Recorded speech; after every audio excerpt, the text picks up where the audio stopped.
Muito tempo atrás, em uma terra distante coberta por montanhas, rios caudalosos e cidades repletas de perfumes exóticos, existia o grandioso Império Persa. Seu rei era poderoso, seu palácio coberto de ouro e mármore, e sua corte, repleta de conselheiros e guerreiros de todas as partes do mundo conhecido. Mas, em um canto discreto da capital, Suzã, entre casas simples de barro e ruas estreitas, vivia uma jovem com um brilho diferente nos olhos. Seu nome era Hadassa, uma jovem judia, órfã de pai e mãe, criada por seu primo mais velho, Mardoqueu. Ele a amava como a uma filha, e a ensinara desde cedo a ter fé no Deus de Israel, a cultivar o silêncio quando necessário, e a guardar o bem no coração mesmo em tempos difíceis. Hadassa tinha cabelos longos como fios de noite e olhos que brilhavam como a alvorada, mas ela não se achava especial. Era humilde, trabalhadora, ajudava nas tarefas do lar e cuidava das outras mulheres da vizinhança. Sua beleza era como uma flor que desabrocha devagar sem alarde, mas impossível de ignorar. Enquanto ela costurava panos no pátio de sua casa, o mundo ao redor se agitava. No coração do palácio, algo incomum havia acontecido. A rainha Vasti, esposa do rei Assuero, havia se recusado a aparecer diante de todos os convidados do rei em um grande banquete. O rei, envergonhado diante dos príncipes e governadores das 127 províncias, tomou uma decisão drástica. Vasti seria deposta. O trono agora estava vazio, e os conselheiros do rei tinham um plano: organizar um concurso grandioso para escolher uma nova rainha. Cavaleiros foram enviados a todas as partes do reino com proclamações: que todas as jovens virgens, belas de aparência, venham ao palácio de Suzã. Serão cuidadas e preparadas, e entre elas, o rei escolherá sua nova rainha. Era uma ordem real, e Hadassa, jovem e formosa, foi escolhida pelos oficiais locais e levada ao harém real. Mas antes de partir, Mardoqueu a chamou, com os olhos cheios de ternura e firmeza. "Não conte a ninguém que você é judia", disse ele. "Não sabemos quem são os amigos e quem são os inimigos." Hadassa concordou, e assim, ao entrar no palácio, ela recebeu um novo nome persa, Esther, que significa estrela. Ela entrou em um mundo que jamais imaginara. As paredes do harém eram cobertas de tapeçarias finas, perfumes flutuavam no ar como névoa doce, e centenas de outras jovens andavam em silêncio pelos corredores de mármore, cada uma esperando o favor do rei. Mas havia algo em Esther que não vinha de sua aparência.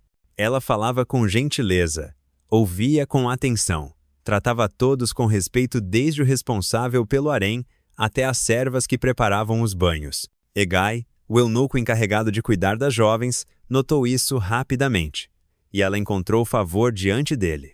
Recebeu os melhores cosméticos, os alimentos mais puros e 7 criadas escolhidas entre as mais sábias do palácio. Mas mesmo com tudo isso, Esther não se deixou deslumbrar. Ela lembrava das histórias contadas por Mardoqueu, sobre Moisés que enfrentou o faraó, sobre Davi que venceu o gigante, e sobre os profetas que andaram com coragem mesmo em meio às trevas. Ela sabia quem era, e em seu coração mantinha a chama da fé acesa. O tempo passou. Meses se transformaram em um ano inteiro de preparação. A cada dia, as jovens passavam por rituais, banhos com óleos e perfumes, aulas de etiqueta, dança e como se portar diante do rei. E então chegou o momento. Uma a uma, elas eram levadas à presença do rei Assuero, passando por salões reluzentes e guardas com lanças douradas. Quando foi a vez de Esther, ela pediu apenas o que Hegai lhe sugeriu, não mais, não menos. Seu vestido era simples, mas elegante. Seu rosto brilhava não apenas pela beleza exterior, mas por uma serenidade que o rei nunca tinha visto. E quando ela entrou, o salão inteiro pareceu parar. O rei Assuero ergueu os olhos. Diante dele havia algo diferente. Não apenas uma jovem formosa, havia ali nobreza, dignidade, força. Ele estendeu o cetro, gesto de favor. E naquela mesma noite, o rei tomou sua decisão. Esther foi coroada rainha do Império Persa. A menina órfã de Suzã agora sentava-se ao lado do rei mais poderoso da terra. Mas mesmo vestindo coroas de ouro e trajes reais, ela não esqueceu sua origem nem sua missão. Enquanto o povo do palácio celebrava, Mardoqueu caminhava até os portões do palácio, todos os dias, para saber notícias de sua filha adotiva. E ela, de seu trono, olhava para o céu e sussurrava orações silenciosas. Ela não sabia ainda, mas o destino da sua nação estava prestes a ser colocado em suas mãos. A nova rainha se assentava no trono dourado do Império Persa. Ester, agora envolta em tecidos de linho fino e joias que cintilavam à luz do sol, continuava humilde, sensata e silenciosamente vigilante. Do lado de fora das muralhas do palácio, seu primo Mardoqueu ainda caminhava todos os dias até o portão real. Ele se recusava a se afastar completamente da vida de Ester. Em segredo, vigiava, ouvia rumores e observava movimentos, sempre atento. E foi durante uma dessas visitas que Mardoqueu ouviu algo estranho. 2 guardas do palácio sussurravam em voz baixa, maliciosa. Eles falavam de traição, de morte, de vingança contra o rei.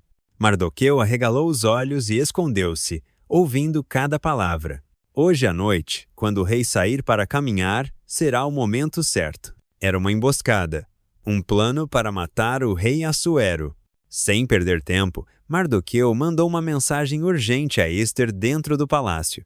E ela, com sabedoria, avisou ao rei, mencionando que a informação viera de Mardoqueu. O rei ordenou uma investigação imediata. E como Mardoqueu dissera, os 2 guardas foram apanhados em flagrante, executados. E o feito de Mardoqueu, escrito nos livros reais, registrado, mas esquecido por ora. Enquanto isso, um novo homem ascendia ao poder na corte. Seu nome era Hamã, filho de Hamedata, o Agagita. Orgulhoso, elegante, astuto como uma serpente e mais vaidoso que todos os nobres reunidos. O rei o colocou acima de todos os príncipes e ordenou que todos se curvassem diante dele quando ele passasse. Todos, menos um, Mardoqueu. Cada vez que Amã passava pelos portões do palácio em sua carruagem decorada com plumas e ouro, os oficiais e servos curvavam-se até o chão. Todos, menos Mardoqueu, que permanecia de pé, com os olhos calmos e firmes. Os soldados sussurravam entre si. Você viu? Aquele homem não se curva. Que ousadia! Hamã notou. No início, tentou ignorar. Mas o orgulho é como lenha seca, basta uma faísca. Quem é aquele homem? Perguntou. É um judeu, chama-se Mardoqueu. A raiva de Hamã cresceu como tempestade, mas ele não queria destruir só Mardoqueu. Queria apagar todos os que pertenciam ao mesmo povo. Hamã tramou cuidadosamente. Com palavras doces como mel envenenado, foi até o rei Assuero. Majestade, há um povo disperso entre os povos de todas as províncias do teu reino. Eles são diferentes. Suas leis são diferentes e não obedecem às leis reais. Não convém deixá-los viver. Assuero escutou. Não perguntou muito. Talvez estivesse distraído com os assuntos da corte. Hamã prosseguiu. Se for do agrado do rei, que se escreva um decreto para destruí-los. E em troca, depositarei 10.000 talentos de prata nos cofres do reino. O rei, confiando em Hamã, tirou do dedo o anel real, o símbolo do poder imperial, e o entregou ao Agagita. Faz como te parecer bem. E assim foi feito. No 13º dia do primeiro mês, escribas foram convocados. O decreto foi redigido em todas as línguas do império, em nome do rei Assuero, e selado com seu anel. Em tal dia, o povo judeu, homens, mulheres e crianças em todas as províncias do reino, será morto, destruído e aniquilado. Seus bens serão tomados como despojo. Os mensageiros montaram em cavalos velozes e espalharam a notícia pelas 127 províncias. Susã mergulhou em confusão. O povo estava em choque. Mas Hamã sentou-se para beber vinho. Quando Mardoqueu soube do decreto, rasgou suas vestes, cobriu-se de pano de saco e saiu pela cidade chorando alto. Era o clamor de um homem que carregava o peso de uma nação. Outros judeus fizeram o mesmo. Jejuaram, choraram, lamentaram. Nenhum alimento tocava seus lábios. E dentro do palácio, Ester foi informada. Sua prima está nos portões, vestido de pano de saco, chorando em alta voz. Ela enviou roupas para que ele se trocasse, mas ele recusou. Então Ester enviou seu servo de confiança, Hatá, para descobrir o que estava acontecendo. Mardoqueu contou tudo. Hamã convenceu o rei a matar nosso povo. Aqui está o decreto. Você precisa interceder. Fale com o rei. Peça por nossas vidas. E Éster, ao ouvir a mensagem, estremeceu. Todos sabem que quem se apresenta diante do rei sem ser chamado será morto, a menos que o rei estenda o cetro. E eu não sou chamada à presença dele há 30 dias. Mas Mardoqueu respondeu com palavras que se tornariam eternas. Não pense que você escapará no palácio. Se você se calar agora, socorro virá de outro lugar, mas você e sua família morrerão. E quem sabe, se não foi por um tempo como este que você chegou à realeza. Éster respirou fundo. Suas mãos tremiam. Seu coração batia acelerado. Mas ela sabia. O momento havia chegado. E então Éster respondeu: Vá, reúna todos os judeus de Susã. Jejuem por mim 3 dias. Sem comida, nem bebida, nem de dia, nem de noite. Eu e minhas servas faremos o mesmo. Depois eu irei ao rei, mesmo que não seja chamada. E se eu perecer, pereci. Por 3 dias e 3 noites, o palácio ficou em silêncio. Éster, antes cercada por banquetes e perfumes, agora se mantinha recolhida com suas criadas, orando e jejuando em segredo. Sem maquiagem, sem roupas reais, sem música, só fé. A cidade de Susã também estava mergulhada em tristeza. O povo judeu jejuava. Ruas antes cheias de vida estavam quietas, como se o próprio ar soubesse do que estava por vir. O tempo passava devagar. E então, no 3º dia, antes do nascer do sol, Éster se levantou. Seus olhos estavam fundos, seu rosto pálido, mas sua expressão era firme. Ela se banhou, penteou seus cabelos e vestiu suas vestes reais. Um manto longo de linho branco com bordados dourados, o colar de pérolas do trono e a coroa em sua cabeça. Ela parecia uma rainha, mas sentia-se como uma guerreira. Os corredores do palácio estavam silenciosos quando Éster saiu de seus aposentos. Criadas se afastavam em silêncio. Guardas olhavam com espanto, mas não ousavam impedir. Ela caminhava devagar, seus passos ecoando como trovões em seu coração. À sua frente, as grandes portas douradas da sala do trono.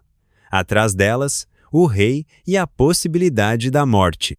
Ninguém podia se apresentar diante do rei sem ser chamado. A lei era clara, mesmo para a rainha. Mas ela não hesitava mais. Se eu perecer, pereci. E as portas se abriram. O salão era gigantesco, com colunas de mármore branco, tapeçarias de púrpura e vasos de ouro cheios de flores exóticas. Ao fundo, no trono elevado, o rei Assuero, com sua coroa de joias vermelhas e um cetro dourado nas mãos. Soldados ao redor da sala prenderam a respiração ao ver uma figura se aproximando, sozinha. Éster. O rei olhou. Por um segundo ficou em silêncio. Seus olhos encontraram os dela. Ela se manteve firme, não fugiu, não chorou. E então o rei estendeu o cetro dourado. O coração de Éster quase desabou. Ela caminhou até o trono e tocou a ponta do cetro com a ponta dos dedos. Ela estava viva. O rei sorriu, curioso. O que desejas, rainha Éster? Até metade do reino te darei. Mas Éster não pediu nada ainda. Ela tinha um plano. Se parecer bem ao rei, venha hoje ao banquete que preparei. O Senhor e Hamã. O rei ergueu a sobrancelha, surpreso, mas aceitou o convite imediatamente. Hamã, ao ser chamado, encheu-se de orgulho. Sentia-se invencível, convidado pessoalmente pela rainha. Naquela noite, o banquete foi servido em um jardim interno. Música suave, vinhos doces, frutas exóticas e o perfume de rosas e jasmim no ar. O rei, encantado, voltou a perguntar: E então, minha rainha, qual é teu pedido? Até metade do reino, e será teu. Éster, com um sorriso gentil, respondeu: Se for do agrado do rei, venha com Hamã amanhã, para outro banquete. E então, direi o que desejo. Hamã saiu daquele primeiro banquete radiante. Caminhava com o peito estufado. Era o único convidado pessoal da rainha. Mas ao passar pelos portões do palácio, lá estava Mardoqueu, novamente em pé. Não se curvou, nem olhou com medo. E a alegria de Amã se transformou em ódio. Ao chegar em casa, contou à esposa e aos amigos sobre sua glória e sobre seu ódio. Tudo isso não me serve enquanto Mardoqueu, o judeu, estiver de pé no portão real. Sua esposa teve uma ideia cruel. Mande construir uma forca bem alta. Fale com o rei amanhã de manhã para enforcá-lo. E depois, vá ao banquete em paz. Hamã gostou da sugestão. Mandou construir uma forca de mais de 20 metros de altura, no centro da cidade. Naquela noite, o destino parecia selado. Mas enquanto Hamã dormia, o rei não conseguia. Assuero virava de um lado para o outro. O sono não vinha. Então chamou um servo. Traga o livro das crônicas do reino. Leia para mim. E o servo leu sobre o caso dos 2 guardas que tentaram assassinar o rei e como Mardoqueu havia salvado sua vida. O rei franziu a testa. Que honra demos a esse homem? Nenhuma, majestade. O rei se levantou de súbito. Quem está no pátio? Hamã, senhor. Ele veio falar contigo. Traga-o até mim. Hamã entrou com pressa, pensando em pedir a morte de Mardoqueu. Mas antes que dissesse uma palavra, o rei falou. Hamã, o que se deve fazer ao homem a quem o rei deseja honrar? Hamã sorriu, convencido de que o rei falava dele. Esse homem deve usar roupas reais, montar no cavalo do rei, com uma coroa, e alguém importante deve conduzi-lo pelas ruas da cidade, gritando. Assim se faz ao homem a quem o rei deseja honrar. O rei sorriu. Excelente. Vai e faz tudo isso com Mardoqueu, o judeu, que está no portão do palácio. Não deixes de cumprir nem uma palavra. Hamã empalideceu, mas não ousou desobedecer. Na manhã seguinte, a cidade de Suzã ficou boquiaberta ao ver Hamã, o Todo-Poderoso, conduzindo Mardoqueu pelas ruas, montado no cavalo real com as roupas do rei. Assim se faz ao homem a quem o rei deseja honrar. Cada palavra era como veneno na boca de Hamã. Ele voltou para casa humilhado, coberto de cinzas. Sua esposa o olhou com medo. Se Mardoqueu é judeu, e você já começou a cair diante dele, não vencerá. E antes que pudesse reagir, mensageiros chegaram para levá-lo ao segundo banquete de Éster. O sol já se punha quando Hamã chegou ao segundo banquete. As mãos ainda tremiam da humilhação de ter honrado Mardoqueu. Sua expressão era forçada, o sorriso tenso, mas ninguém podia recusar um convite da rainha. Éster, por sua vez, estava serena. No coração, uma tempestade, mas no rosto, calma. Sentada à mesa com o rei e com Hamã, ela havia preparado o momento mais importante da sua vida. O banquete era farto. Servos passavam com pratos de tâmaras recheadas, carnes temperadas com especiarias da Índia e vinhos antigos guardados para ocasiões reais. Tudo estava perfeito, mas o clima era tenso, silencioso. O rei Assuero olhou para Ester, com carinho. Rainha Ester, qual é teu pedido? Até metade do reino será dado a ti. Era a terceira vez que ele perguntava, e agora Ester não hesitou. Ela se levantou. Seus olhos estavam fixos no rei, mas sua voz ecoava para além da sala, como se falasse por milhares de vozes sufocadas. Se achei favor aos teus olhos, ó rei, e se for do teu agrado, peço-te pela minha vida e pela vida do meu povo. Assuero inclinou o corpo. Confuso. Como assim? Éster continuou. Pois fomos vendidos para sermos destruídos, para sermos mortos, para sermos exterminados eu e todo o meu povo. Se fosse apenas servidão, eu teria me calado. Mas o inimigo quer nossa destruição completa. Assuero agora estava em pé. Quem é esse homem? Onde está esse que ousa fazer tal coisa? Éster se virou. Pela primeira vez, apontou, com firmeza. Este homem é Hamã, o nosso inimigo e opressor. O tempo parou. Hamã congelou. Seu rosto perdeu toda a cor. O rei olhou para ele como se estivesse vendo-o pela primeira vez. Traído, enganado. O coração de Assuero explodiu em fúria. Ele deu um passo para trás. A sala parecia pequena demais para conter tanta tensão. Sem dizer uma palavra, o rei saiu para o jardim do palácio. Precisava respirar. Precisava pensar. Hamã, desesperado, caiu de joelhos diante de Éster. Por favor, tenha misericórdia. Mas ele não estava arrependido. Estava com medo. Esther permaneceu imóvel, não gritou, não recuou. Era agora a mulher mais poderosa do império e talvez a mais corajosa de toda a história. Enquanto Hamã implorava, tropeçou sobre o divã onde ela estava reclinada. No mesmo instante, o rei voltou do jardim. E o que viu o fez explodir. Ele ainda ousa atacar a rainha em minha própria casa, e antes que Hamã pudesse se explicar, os guardas o agarraram. Um dos oficiais falou: Majestade, há uma forca de 20 metros construída por Hamã. Ele a ergueu para Mardoqueu, o homem que salvou tua vida. O rei nem pensou 2 vezes. Enforquem-no nela. E assim foi feito. Hamã, o inimigo orgulhoso, foi enforcado na mesma forca que construiu. E a ira que ele alimentou contra o povo de Deus caiu sobre sua própria cabeça. Esther, com os olhos marejados, permaneceu firme. Não comemorou. Sabia que ainda havia mais a fazer. Porque o decreto de morte ainda estava em vigor.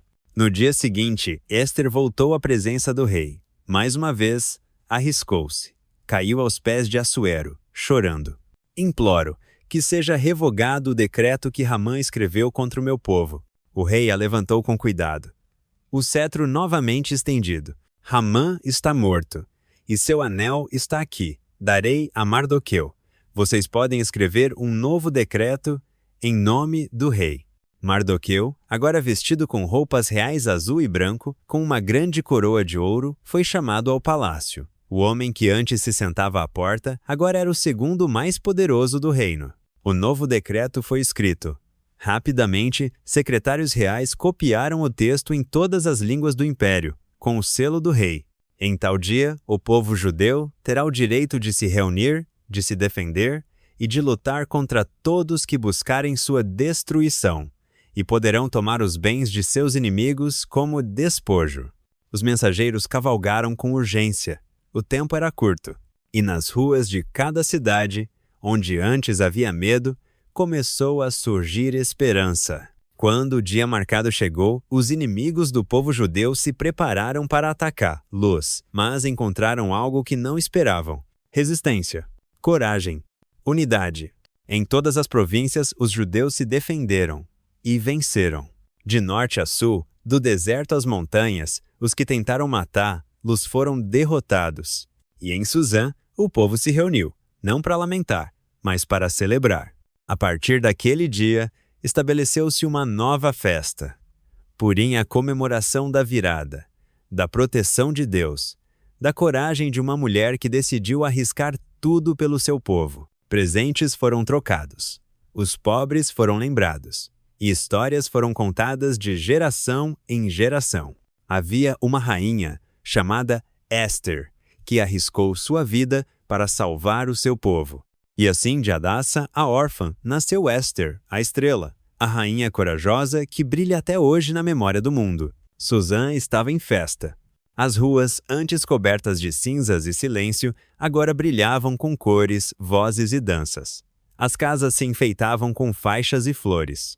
Crianças corriam com bandeiras, e os mais velhos, com lágrimas nos olhos, sorriam ao ver o impossível acontecer diante deles.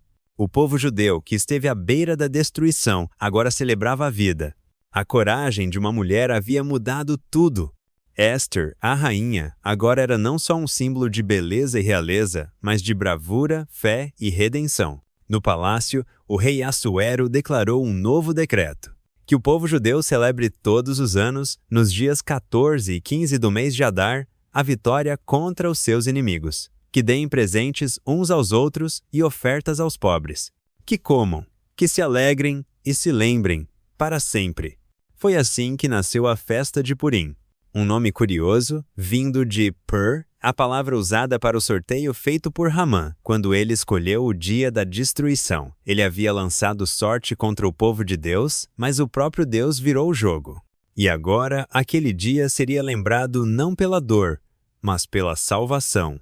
Esther permaneceu no palácio, mas não era mais a jovem que chegou tímida com os olhos abaixados. Ela caminhava de cabeça erguida, tinha voz, e usava seu lugar de honra para proteger os que não tinham poder. Ao seu lado, Mardoqueu foi elevado à posição mais alta abaixo do rei. Ele usava roupas reais de azul e branco, um manto de linho fino e uma grande coroa de ouro. Eles governaram com justiça, e o povo prosperou. E o mais importante, o povo se lembrou. As mães contavam a história para seus filhos antes de dormir.